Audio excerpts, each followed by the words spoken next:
Salam dostlar, mən Arif Sultanov, Mənimlə Öyrən kanalından sizi salamlayıram. Dostlar, biz ötən dərs yeni bir composition yaratmağı öyrəndik və yaratdığımız composition içərisinə şəkillər və videolar əlavə etdik. Bu dərs isə timeline bölməsini öyrənəcəyik. Hansı ki, burada biz videomuzu hərəkət etdiririk. Baxın dostlar, burada aşağıda 4 dənə seçim var.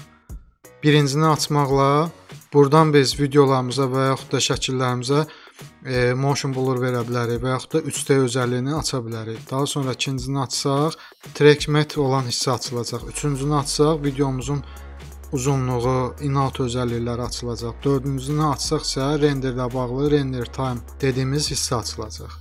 Bunların indi bəzilərini bu dərs, yəni timeline dərsində öyrənəcəyik. Bəzilərini isə yeri gəldikcə növbəti dərslərdə tətbiq eləyə öyrənəcəyik. Bunların hamısını indi də izah eləyə bilərəm. Amma düşünürəm ki, bunları yeri gəldikcə izah eləsəm, daha aydın başa düşəcəksiniz. Gəlin indi bunları bağlayaq və yalnız birincini saxlayaq. Burada indi bizim composition'ımızın içərisində yalnız bir video var. Gəlin bura bir neçə video əlavə eləyək və şəkillərimizi də bura əlavə edək.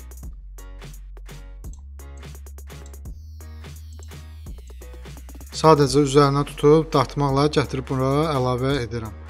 İndi hal-hazırda dostlar bizim composition'ımızın içərisində yalnız 2 dənə video və 3 dənə şəkil var.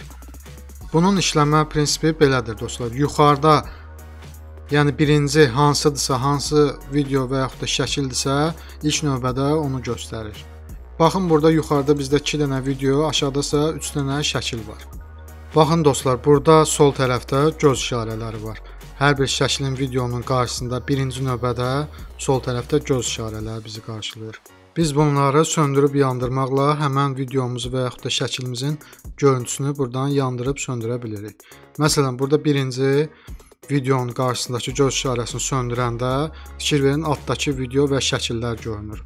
Daha sonra onun altındakı gözü söndürəndə həmən video yoxa çıxır və növbəti şəkillərimiz görünür. Yenə həmçinin söndürdükcə, baxın, ən sondakını saxladım, yalnız sondakı şəkil göründü və yaxud da bunu söndürüb, bunu açsam, bu şəkil görünəcək. Həmçinin yenə bunu söndürüb, bunu açsam, bu şəkilimiz görünəcək. Bunların hamısını yenidən yandırıram.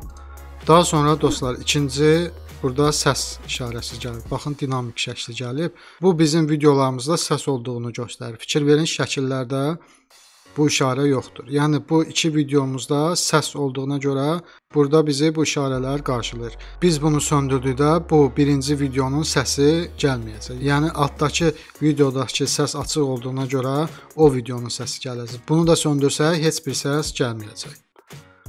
Və yaxud da hər ikisini açsaq, bu formada render eləsək, bu videonun da altdakı videonun da səsi qarışıq formada, yəni hər ikisinin səsi gələcək.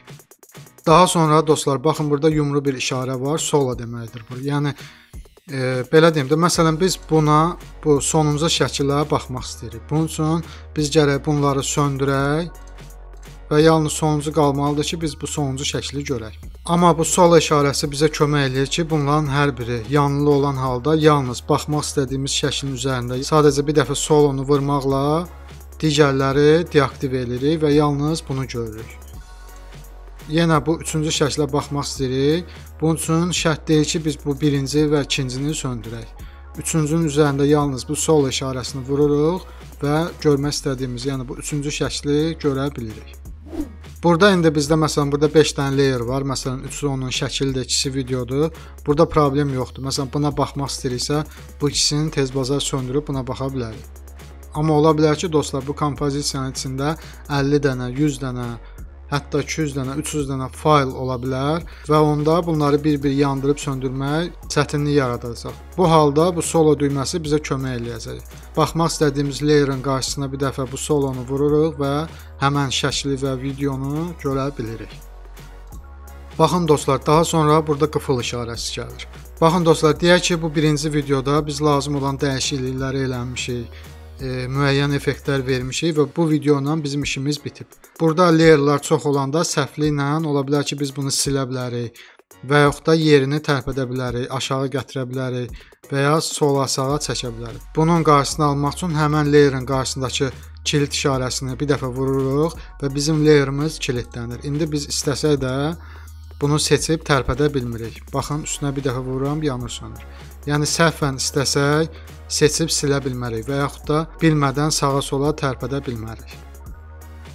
Bu da çox yaxşı bir funksiyadır. Yəni düşünün ki, burada yüzlərlə sizin layerlərimiz var. Məsələn, bunu silərkən ola bilər ki, bunun yerinə bunu silək. Bu zaman bu halların baş verməməsi üçün işimiz bitdiyi layerin qarşısına sadəcə bir dəfə basırıq və qıfılı aktivləşdiririk.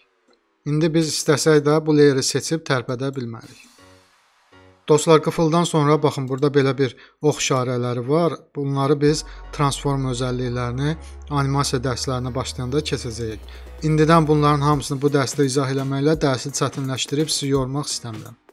Dostlar, daha sonra burada gizlətmə özəlliyi var. Qıfılımızı yandıraq. Baxın dostlar, burada yenə bayaq dediyim kimi fərz edin ki, yüzlərlə layerlər var, şəkillər, videolar var. Məsələn, biz bu üçünü burada görmək istəmirik. Əslində renderdə bunlar görünəcək, yəni elədiyimiz effektlər videomuzda görünəcək. Sadəcə layerlərlə işləyən zaman biz istəyirik ki, bu 3 dənəsi burada görünməsin. Məsələn, lap bu ikisini deyək, bu 2 video burada görünməsin. Bunun üçün gəlirik bura, burada hide özəlliyi var. Bunun üzərinə bir dəfə vururuq seçdiyimiz 2 videonun. Daha sonra bura gəlib bunu bir dəfə basmaqla aktiv edirik. Baxın, burada mavi rəng yandı və bu o deməkdir ki, bu artıq aktivdir. İndi burada da fikir verin, 5 dənə bizim burada layerimiz var idi. Onun ikisi video, 3 dənəsi isə şəkil idi. Biz hide özəlliyini o 2 videoda açdığımıza görə və buradan bunu aktiv elədiyimizə görə həmən videolar buradan yoxa çıxdı. Dostlar, bir daha qeyd edirəm, onlar buradan silinməyib. Yəni render zamanı onlar bizim videomuzda olacaq. Videomuzu tutaq ki, hazırladıq, eksport elədik. Həmən eksport elədiyimiz videonun içində həmən gizlətdiyimiz şəkillər və yaxud da videolar görünəcək. Sadəcə burada layerlarımız çox olanda, burada görünməyini istəmədiyimiz video, şəkil, hər hansısa bir faylı seçib, hide özəlliyini aktiv eləməklə və buradan aktiv eləməklə biz onu yalnız buradan görüntüsünü söndürürük. Yenidən bunu açıram və bunlara əvvəlki vəziyyətinə qaytarıram. Daha sonra dostlar, burada precompla bağlı özəlliklər, məsələn, effektləri yandırıb söndürməklə bağlı özəlliklər, motion blur kimi özəlliklər, 3D-ni yandırıb söndürməklə, aktiv eləməklə bağlı olan özəlliklər gəlir. Bunları bu dərsi izah eləməklə dərsi çətinləşdirmək istəmirəm. Yəni bu dərs hələ ki bunları bilməyiniz kifayət edir. Bunların hər birini növbəti dərslərdə tətbiq eləyəcəyik. Daha doğrusu yeri gəldikcə tətbiq eləyəcəm ki, daha aydın başa düşəsiniz. Buradan videomuzun saniyələrinə irəli qabağa eləyib baxa bilirik. Buradan isə bizim kompozisiyamızdakı 50 saniyəlik proyektimizin uzunluğunu genişlədib kiçildə bilirik. Baxın, bunu uzadıram, bunları söndürürəm, bura biraz böyüsün.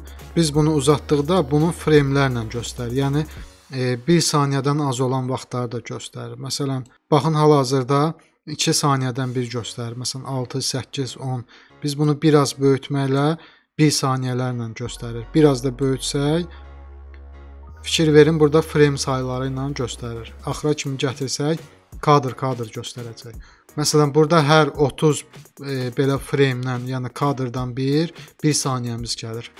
Hansı ki, biz bunu keçən dərs təyin eləmişdik və kompozisiyamızı 30 kadrdan, frame-dən ibarət etmişdik. Biz artıq sizinlə yeni bir kompozisiya yaratmağı öyrəndik. Ondan əvvəlki dərslərdə fayllarımızı import eləməyi öyrənmişdik. Daha sonra import elədiyimiz faylları kompozisiyanın içinə əlavə etməyi öyrəndik və bu dərsdə timeline ilə bağlı bəzi özəllikləri öyrəndik. İnanın ki, artıq müəyyən qədər yol qət eləmişik və sonrakı dərslərdə dərslərimiz daha da maraqlı olacaq. Dostlar, videoya baxandan sonra yeni bir kompozisiya yaradın. Kompozisiyanın içərisinə şəkillər, videolar əlavə edin. Onları buradan söndürüb yandırın. Səs varsa səsi söndürüb yandırın. Solo eləməyi, kilitləməyi və buradan baxın, bunları açmaqla gizlətməyi tətbiq eləyərək dərsi təkrarlayın. Bugünkü dərsimiz bu qədər dostlar. Dərsim sizə faydalı oldusa videonu bəyənməyi və kanala abunə olmağı unutmayın. Nəsə bir suallar yaranarsa videonun altındakı şərhlərdə qeyd edin. Mümkün qədər tez formada onları cavablandıracağam. Sağ olun, gələn dərslərdə görüşərik.